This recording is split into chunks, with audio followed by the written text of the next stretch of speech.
한국 드라마 역사상 최고의 악역인 조필연은 1928년생으로 일제강점기 조선 총독부에서 근무한 악질 친일파 조만근의 아들로 태어났고요. 북위 영화에 대한 욕망이 대단히 큰 악당이고요. 신복으로 고재춘을 두고 있죠.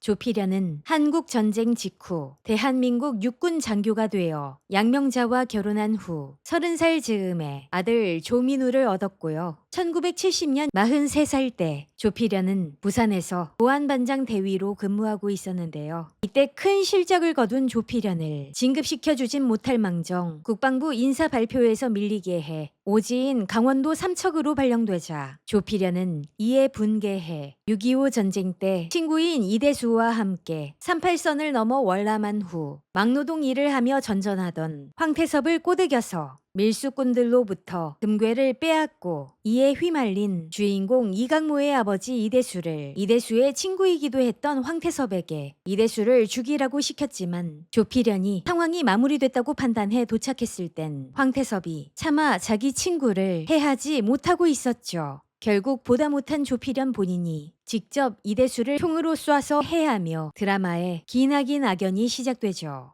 이대수의 장남인 이성모는 학창시절에 공부를 꽤 잘했는데요. 1970년 18살에 아버지 이대수가 조필연한테 죽음 당하는 모습을 목격하고 경찰서에 신고하러 갔지만 하필 경찰서장과 만나고 있던 조필연에 의해 말을 하지 못하고 집으로 돌아오고요. 성모와 강모에게는 61년생인 여동생 이미주와 1970년 연말에 갓 태어난 막내 남동생 준모가 있었는데요. 미주는 어려서부터 굉장히 야무지고 노래도 잘해서 10살 어린아이임에도 노래로 국어를 해가며 출산 후 고열로 아픈 어머니의 약값을 벌려고 하는데요. 엄마마저 죽게 할 수 없다며 스스로 동량을 자처할 만큼 엄청난 효녀죠. 하지만 아버지가 돌아가시면서 주인공 가족을 해하려는 자들을 피해 도망치다가 큰오빠인 이성모와 헤어지고 대전 여인숙의 연탄가스로 어머니까지 잃고요. 고생해서 서울로 왔지만 미주가 다른 사람을 오빠로 오인한 후 강모한테 말도 하지 않고 강모가 자신한테 맡긴 준모도 버려둔 채 오빠로 보이는 사람을 따라가 버스를 타버렸죠. 성모는 달리는 열차에서 뛰어내려 크게 다치지만 미군에 의해 발견되어 그들의 호의로 이 8군 내에 머물게 되는데요.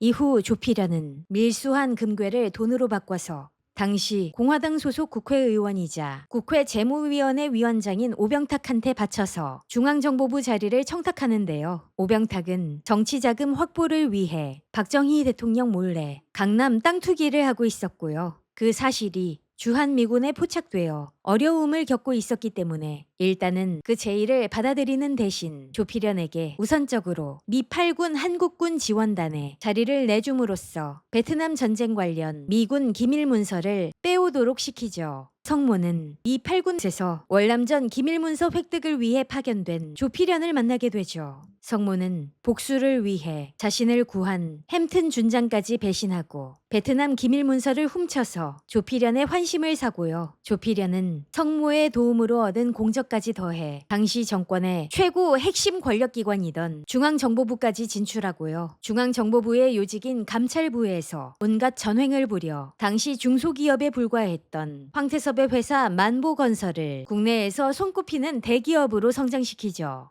이후 성모는 조필연의 추천으로 중앙정보부에 들어가는데요. 성모는 입사 과정에서 조필연에게 원한이 있던 인홍기에 의해 모진 고문을 받는데요. 끝내 고문을 모두 견뎌내고 중앙정보부의 요원으로 입성하는 데 성공하죠. 성모는 중앙정보부 거짓말 탐지기 테스트에서 조필연의 믿음을 얻기 위해 실장님이 죽는 날이 저 이성모도 죽는 날입니다 라고 말하여 통과하죠.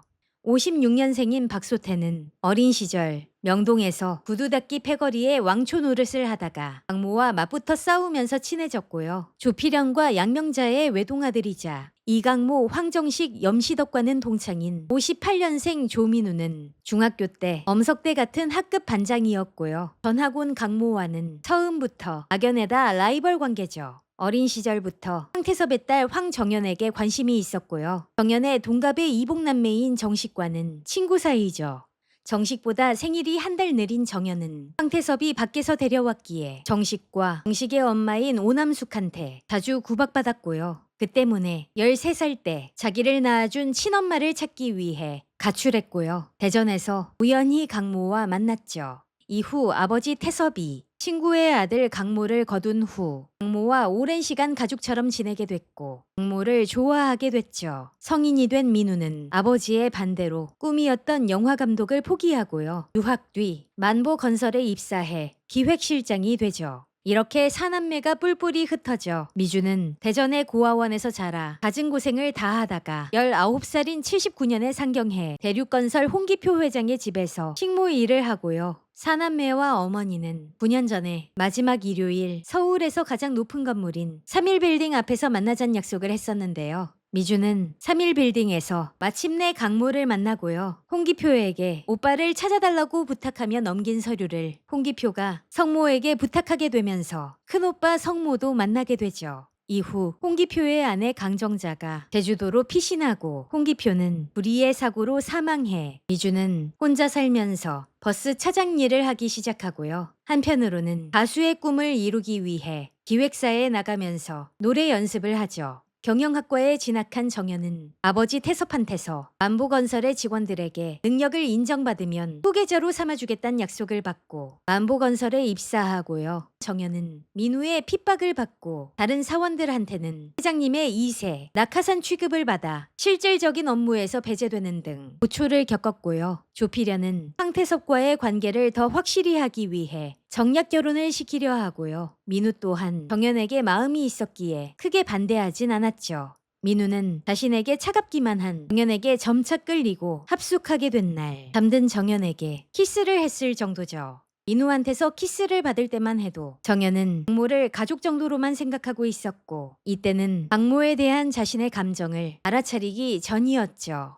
조필현이 51살이 된 1979년 조필현은 중정에 사표를 내고 국회의원 선거에 출마하는데요. 총선 출마를 위해 사표를 쓴 지 한 달 뒤가 바로 1979년 10월 26일이었죠. 김재규가 박정희를 시해하면서 정보부가 신군부에게 장악되고 기존 중정 간부들이 전부 합수부 지하실로 끌려갔으니 그 직전에 사표를 쓴 조필현과 민홍기는 매우 운이 좋다는 소리를 듣죠. 한편 민우는 지하철 공사 입찰에 실패한 뒤 술에 취해 집에 들어오는데요. 조필현은 민우의 뺨을 갈기고요.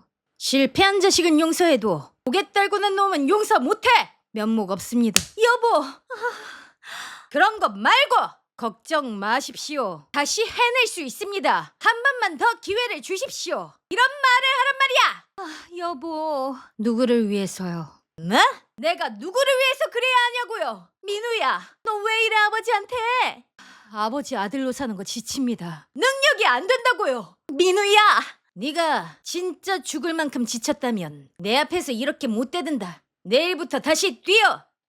뛰다 정말 지치면 그땐 내 앞에 와서 죽어라. 그건 용서할 수 있다. 하지만 조필현이 53살이 된 1981년 같은 강남구에 출마한 민홍기가 여당 공천권을 가져가는데요. 주변에서는 다음 선거를 기약할 것을 권하지만 조필현은 탈당 후 무소속 출마를 감행하면서 황태섭한테 윽박질러 선거 자금을 엄청나게 뜯어내 돈으로 승부를 보고요. 돈을 여기저기서 끌어모으는 와중 이대수의 차남 이강모가 강남에 땅을 갖고 있는 걸 알자 땅을 뺏고 걸리적거리는 이강모도 처리할 겸 아들 조민우를 시켜서 수감 생활을 하던 강모를 삼청교육대로 보내 처리하려 들기도 하죠. 조필현은 이렇게 국회의원에 당선되는데요. 성모의 뒷공작으로 인해 선거법 위반 혐의로 잠시 감옥에 갇히고요. 재춘이 덤터기를 쓰려 한다는 소식이 들려오자 조필현은 재춘을 비롯한 이 일에 엮인 이들에게는 선처를 해준다는 조건으로 범행을 인정하고 구속되면서 당선 무효가 되는데요. 하지만 감옥에 있으면서도 군대 동기이자 중정 동기인 친구 오세광을 통해 다른 죄수들과 안 엮이고 편하게 지내는 한편 여당 정치인들의 약점을 입수해 훗날을 대비하죠. 조필현은 조기 출소 이후 건설회사들을 관리하는 직책인 건설자문위원장을 맡는데요. 여당 국회의원도 그냥 허울뿐인 명예직이라며 사양할 것을 권하지만 조필현은 기꺼이 받아들이며 자리가 사람을 만든다지만 사람이 자리를 만드는 법이라고 하면서 심기일전하고요. 건설사 대표협의회를 장악하고 건설자문위원장 직책을 이용해 만보건설의 일감을 몰아주는 한편 이강모의 한강건설을 견제하죠. 여기에 더해서 조필현은 건설회사들로부터 대통령의 비자금을 조성하는 일을 맡죠. 이후 정현은 만보건설의 후계자로 낙점되어 황태섭 회장의 전폭적인 지지를 받고 이사로서 만보건설을 이끌어가는데요. 아버지 태섭이 대춘의 습격을 받고 병원 신세를 지는 불운이 닥치고요. 이 시점에서 삼천교육대로 끌려가 죽은 줄로만 알았던 강모를 다시 만나게 되고 기뻐하는데요. 만보건설을 공격하는 한강건설의 사장이 강모라는 사실과 강모의 아버지가 자신의 아버지와 조필현에 의해 죽었다는 사실을 알고 큰 충격을 받고요. 게다가 정현은 조필현의 농간에 놀아나는 바람에 아버지를 습격한 범인을 강모라고 착각해 애먼데다 복수를 결심하죠. 어느 날 정현과 강모는 한 바에서 만나고요. 아버지한테 배운 것 중에 하나가 힘의 논리야. 작은 건 절대 큰 걸 못 이긴다는 거. 너 절대 나 못 이겨. 싸움 아직 안 끝났어. 아버지가 이런 말씀도 하셨어. 패배를 인정하는 놈이 끝까지 버티는 놈보다 무섭다고. 너 아직 멀었어. 그거 아니? 널 가르쳐준 네 아버지. 그래서 결국은 쓰러지셨어. 그래. 널 볼 때마다 새록새록 놀라고 있어. 볼 때마다 거인이 돼가는 느낌이야. 근데 그 모습 네 아버지를 닮았어. 회장님이 그러셨거든. 끝을 모르고 달려가셨지. 난 아버지랑 달라. 제발 그러길 바래. 한강건설 나한테 넘겨. 회사 나한테 넘기고 너 이 바닥에서 사라져. 경영에 참여 안 한다는 조건으로 섭섭지 않게 보상해 줄게. 넌 내 꿈이 뭔지를 알아. 그 꿈을 짓밟겠다고? 너 따위가 감히 나하고 같은 꿈을 꾸고 있다는 것조차 참을 수가 없으니까. 이렇게 흑역사를 만든 정현은 병상에 있던 태섭의 상태가 급격히 호전되고 태섭을 해친 게 강모가 아니라는 것과 태섭과 자신을 도와준 사람이 강모였다는 걸 뒤늦게 알게 되고요. 둘은 연인까진 아니어도 다시 신뢰하는 사이가 되죠. 박소태는 한강건설 창립 멤버로 강모의 비서이자 관리이사로 지내죠. 미주가 속한 기획사가 만보건설의 광고 CM송을 담당하고 있어서 미주는 민우, 정식과 안면을 트고요. 민우가 미주의 끈질긴 부탁 때문에 기획사 소송권을 취하해주고 미주의 검정고시 준비까지 도와준 걸 계기로 미주와 민우는 사귀는 사이가 되고요. 민우는 모르지만 그의 아이를 임신한 상태에서 민우 어머니의 노골적인 반대와 미주의 임신 사실을 알아차린 조필현에 의해 둘은 강제로 헤어지게 되고요. 이 사실을 알게 된 오빠들을 통해 미주는 조필현이 아버지를 해친 범인이란 사실을 알게 되죠. 그 후 오빠들의 권유로 간 산부인과에서 미주는 차마 아기를 죽일 수 없었던 나머지 수술 직전에 도망치고요.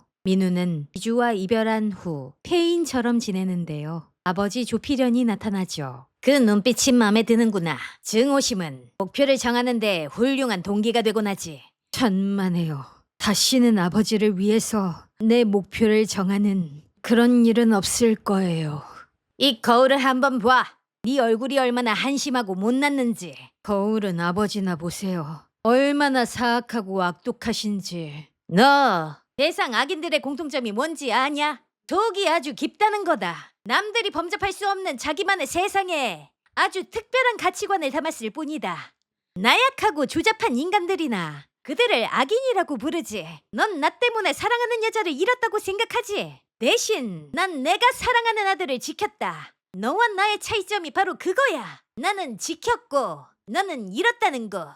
아직은 네가 나한테 힘이 안 되니까. 나도 좀 더 늙으면 언젠가는 무너질 거다. 이 조필현을 쓰러뜨리는 사람 세상에서 단 한 명, 민우 너였으면 좋겠구나. 날 이기지 못하면 평생 네가 원하는 걸 얻을 수가 없어. 알겠니 아들아?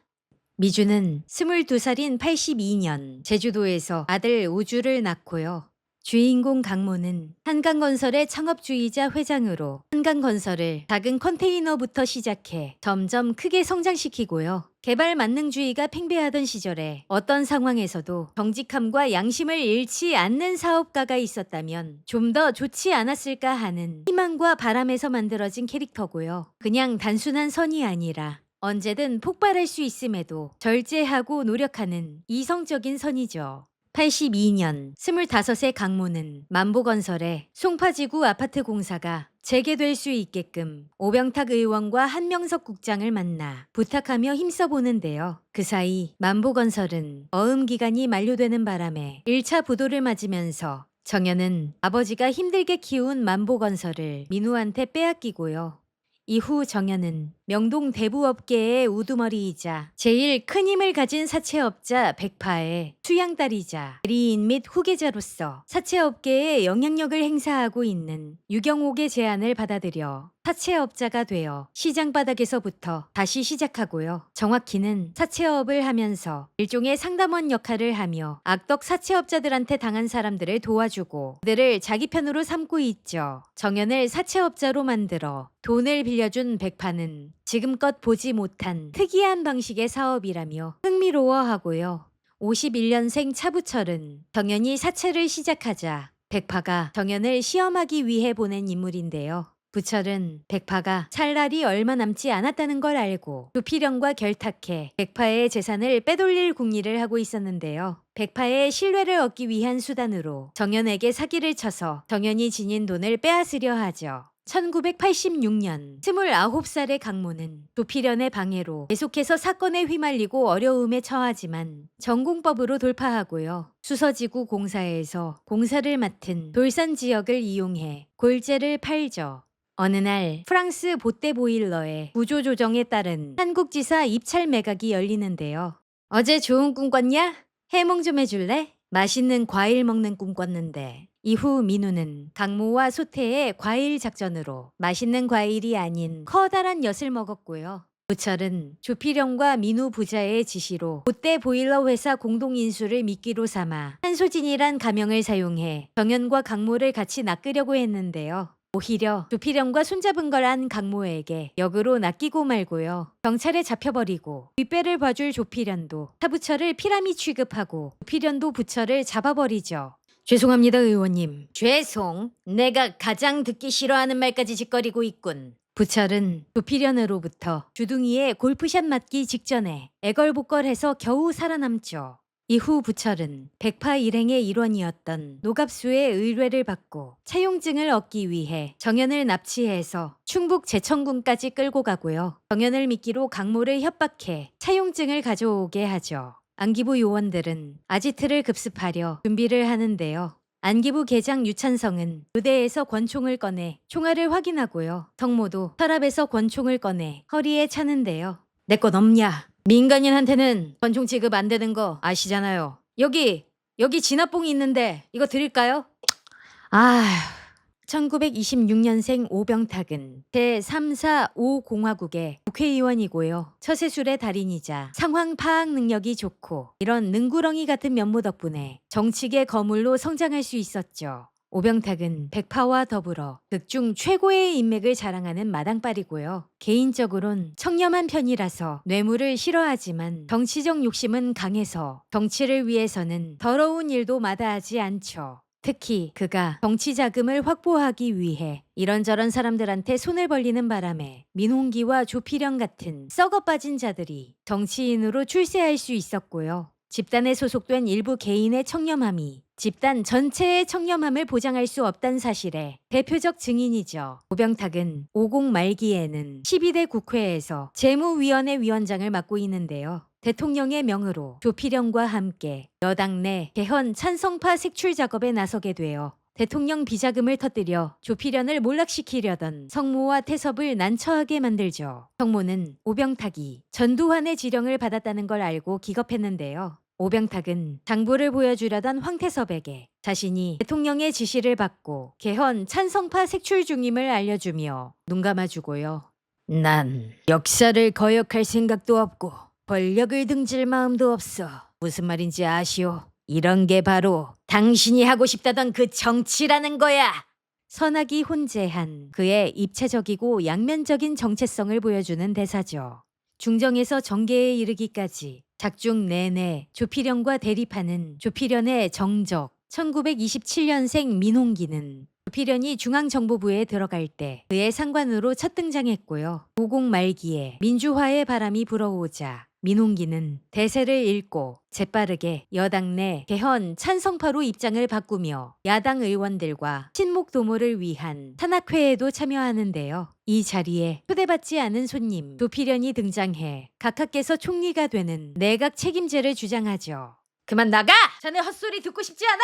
헛소리를 실현시킬 때 역사는 새로 쓰여지는 법입니다. 단행을 하시면서 내 말 잘 새겨들 보십시오. 미주의 귀신 같은 잠적에 오빠들과 민우는 4년간 애타게 미주를 찾았지만 흔적조차 찾지 못했고요. 그동안 가수 준비를 한 미주는 26살인 86년 클럽 바그다드에서 땜빵이지만 데뷔 무대를 갔는데요. 클럽 바그다드는 경옥이 새로 인수한 클럽이었고요. 이 인연으로 미주는 경옥이 운영하던 스타 기획사에 들어가죠. 미주는 차수정이란 예명으로 활동하고요. 클럽 바그다드에서 미주를 보고 입덕한 한명석 부시장이 방송국에 미주를 적극 추천해 이 노래가 라디오를 몇 번 타면서 이름을 알리기 시작하죠. 이후 미주는 잘나가는 신인 가수로 인기를 끌게 되고요. 미주는 민우와는 방송 데뷔 무대에서 마주치는데요. 신인 가수 차수정이 미주란 걸 알게 된 민우가 방송국에 찾아온 거죠. 민우가 방송이 끝난 후 대기실에도 찾아오지만 미주는 애써 차갑게 대하며 거리를 두고요. 둘은 서로 기싸움을 했는데 미주는 조필연이 자기 아버지의 목숨을 앗아간 원수라는 걸 민우에게 밝히고 민우를 흑화시키죠. 한편 성모는 한번 의심하면 멈추지 않는 조필연에게서 계속 의혹을 사다가 결국 조필연의 부하들한테 잡히는데요. 조필연이 야당 의원들을 도청해서 전두환의 비자금 장부의 존재를 알았는데 비자금을 걷는 일은 자신과 성모만이 알고 있었기 때문이죠. 물론 증거는 전혀 없고 안기부에서 거짓말 탐지기까지 동원해 내사를 했지만 아무 성과도 거두지 못했는데요. 그럼에도 조필연의 의심은 확고해서 보안사 서빙고 분실에 끌려가 고문까지 당하게 되죠. 염시덕은 강모가 태섭의 집에 얹혀 살 적에 같은 반에서 짝꿍으로 만났고요. 한강건설에서는 기획이사를 하고 있으며 강모를 배신한 전적이 있는 소태와는 애증어린 관계죠. 강모가 성모를 구출하기 위해 찬성과 긴밀하게 연락할 때 시덕과 소태는 경찰서에서 싸우는 척하고 찬성을 만난 후 합의를 하는데요. 죄송합니다. 제가 사과드리겠습니다. 아닙니다. 제 잘못입니다. 제가 식사량을 줄이겠습니다. 예. 조필연이 죽여도 좋다고 할 만큼 제대로 조지지만 성모는 끝까지 굴하지 않고요. 안기부 내에서 평소 인망이 높던 성모에 대한 동정론이 고개를 드는데요. 만약에 제가 성모라도 증거도 없이 이러실 겁니까? 나도 의심하고 싶지 않아. 근데 그놈밖에 이 일을 꾸밀 사람이 없어. 하지만 성모는 의심이란 게 말이야. 살아있는 생물하고 똑같아. 한번 생기면 점점 커져. 그럼에도 안기부에서는 자체적으로 성모에 대한 수사를 끝내죠. 성모는 서빙고 지하실에선 풀려났지만 조필연에 의해 인근 별장에 휴식을 빙자한 감금을 당하는데요. 미주도 오빠를 구하기 위한 작전에 동참해서 올림픽 후원 행사에 초청 가수로 출연해 개헌에 동의하는 여당 의원들을 야당 의원들에게 알려주는 표시인 빨간 장미를 건네는데요. 꽃을 못 받은 조필연은 꽃을 안 준 미주한테 인상만 썼을 뿐 그녀가 미주란 걸 눈치채진 못했죠. 이렇게 강모는 형을 구해내기 위해 정연과 함께 이 계획을 꾸며서 여당과 야당 의원들이 은밀히 개헌에 합의하도록 했고요. 덕분에 성모는 풀려날 수 있었고 안기부에 복직하죠. 어쩌다 보니 강모는 졸지에 민주화 투사가 됐죠. 이후 미주는 인기 가수 차수정으로서 조필연과의 만남 약속을 잡는데요. 무슨 일이십니까? 차수정이란 여자 가수가 날 만나자고 왔대. 차수정이라고 하면은 저도 라디오에서 몇 번 들은 적 있습니다. 요즘 꽤 인기가 있는 것 같던데 그 사인이라도 한 장. 문장이나 똑바로 해. 알겠습니다. 시무룩한 재춘 캐릭터가 귀엽죠. 민우와 미주의 아들 우주는 미주의 양어머니가 된 강정자 여사의 호적에 올라가 본명이 조우주가 아닌 강우주로 등록됐죠. 생긴 것도 아빠 판박이지만 행동이나 입맛도 아빠 민우와 엄청 닮았고요. 우주를 유심히 본 조필연은 유전자 검사할 것 없이 어릴 적 민우와 아주 판박이라서 우주가 민우의 아들이 확실하다고 단언하죠. 우주는 유치원에서 아빠가 없다는 이유로 왕따를 당하는데요. 덩치 큰 아이한테 비행기 장난감을 빼앗기고 아이들이 덩치 큰 아이를 따라가자 홀로 남겨진 우주는 울먹이는데요. 이때 할아버지 조필연이 나타나죠. 울지 마라. 우는 건 지는 거란다. 나중에 네가 다시 빼앗으면 돼. 조필연답게 손자를 다독이죠. 이후 강모는 조필연을 만나서 조필연과 사채업자 노갑수, 민우의 만보건설의 커넥션과 퇴출기업 리스트가 세상에 알려질 수도 있을 것이라며 협박하는데요. 닭장 속의 닭이 얼마나 처량한 신세인지 곧 알게 될 거예요. 성모가 위기를 넘기자 이번엔 강모의 보일러 공장에 화재가 일어나서 위기가 찾아왔고요. 미주는 오빠를 돕기 위해 삼촌 뺀 한명석 부시장에게 접근해 큰 위기를 넘기는 데 성공하고요. 자꾸 찾아오는 민우를 피하기 위해 미주가 명석에게 술 한잔 같이 하자고 제안하는데요. 조민우는 또 뭔가요? 사랑하는 사람입니까? 아니면 내가 쳐부숴줘야 할 악당인가요? 중후한 중년미의 매력이 철철 흐르는 찐팬 부시장님 너무나 멋지고요. 한강건설이 화재 사고와 강모의 공금 횡령 누명으로 주가가 끝없이 추락했는데요. 이때 정연이 손을 써서 한강건설 주식을 대량 구매해 주가 방어를 하며 강모를 돕죠. 다 잃어도 돼 강모야. 세상에 사업에 성공한 사람보다 실패한 사람이 더 많아. 실패했다가 다시 일어선 사람도 많고. 그치만 난 네가 실패는 해도 패배는 하지 않았으면 좋겠어. 실패는 해도 패배하지 않았으면 좋겠다는 대사. 살면서 지치고 힘든 일을 겪곤 하는 우리들에게 삶을 대하는 태도에 대해 깨달음과 울림을 주는 대사죠.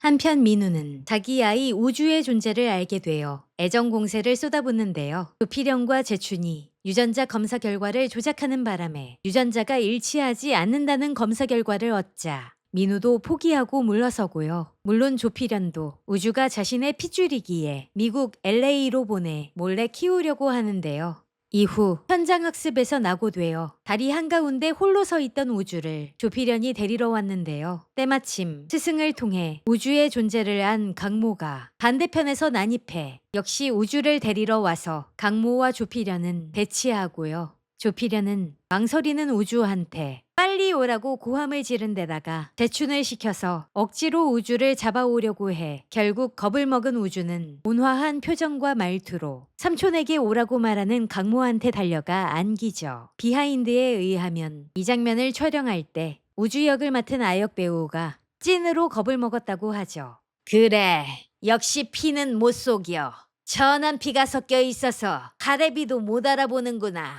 한편 오병탁 의원은 그동안 조필연과의 사이가 나빴는데요. 박모와 태섭 백파의 일에 조필연이 대통령의 권력을 등에 업고 폭주하는 모습에 더욱 적대하다가 결국 조필연의 과거를 알아차리게 되어 민주화의 물결을 보면서 조필연을 정치적으로 제거하기로 결심하고요. 그리하여 전에 대통령 비자금 장부를 주려고 갔다가 자신이 눈 감아줘 물러났던 태섭을 찾아가 대통령 비자금 장부를 세상에 공개하기로 하는데요. 말 조심해 조필연. 너저분한 군화끈이나 질질 끌고 와서 출세시켜달라고 애걸복걸 하던 때를 벌써 잊은 거야? 뭐야? 분명히 경고해두는데. 자중해. 이후 조필연은 성모와 함께 숲속을 산책하는데요. 성모야, 난 여전히 널 좋아해.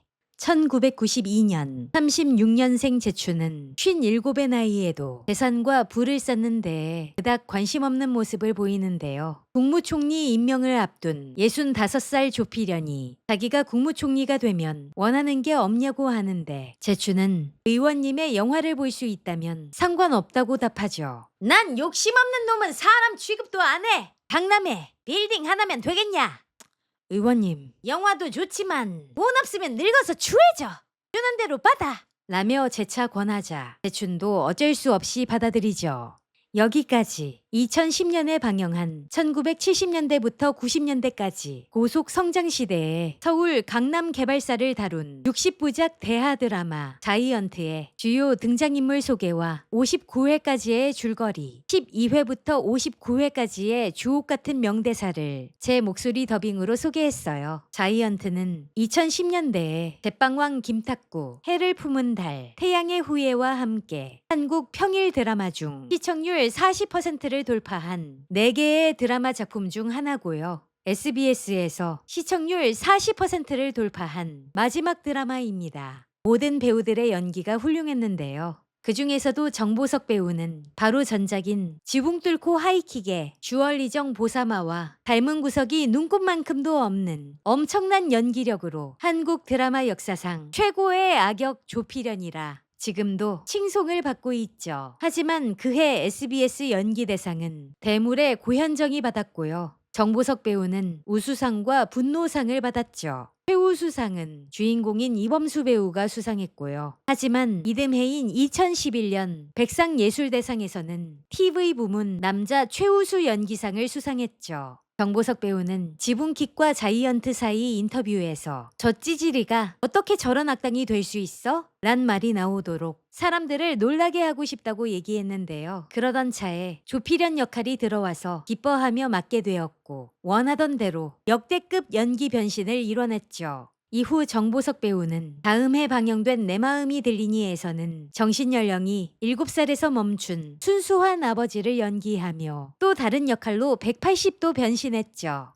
자이언트는 요즘은 상상할 수 없는 무려 60부작이나 되는 긴 호흡을 가져가는 대하 드라마지만 빠르고 지루할 틈 없는 전개, 등장인물들의 개성 있는 캐릭터, 탄탄한 이야기, 깔끔한 엔딩이 뒷받침되어 역대 한국 드라마 중에서도 최정상급으로 평가받았고요. 한국 드라마사에 영원히 길이 남을 걸작으로 평가받으며 현재까지도 평론가들이 극찬하는 작품입니다. 한두 달 전에 넷플릭스에 새로 올라와 이제 넷플릭스에서 고화질로 정주행하실 수 있고요. 90년대나 그 이전에 태어난 30세 이상의 시청자분들께 드라마 자이언트 정주행을 초강력 추천드려요. 다음에도 인상적인 한국 작품 이야기 오디오로 들려드리고 그 분위기를 담은 영상 직접 촬영해서 보여드릴게요. 시청해주신 여러분 감사드리고요. 구독과 좋아요 해주시면 아주 많이 감사드려요. 알림 설정도 부탁드려요. 무려 3개월 전부터 저의 영상 제작 활동을 꾸준히 후원해주시는 현재까지 유일무이한 아주 소중한 멤버십 회원 최현주 회원님, 저의 거인이자 은인이십니다. 늘 감사드려요. 출발 오디오 여행이었어요. 고맙습니다.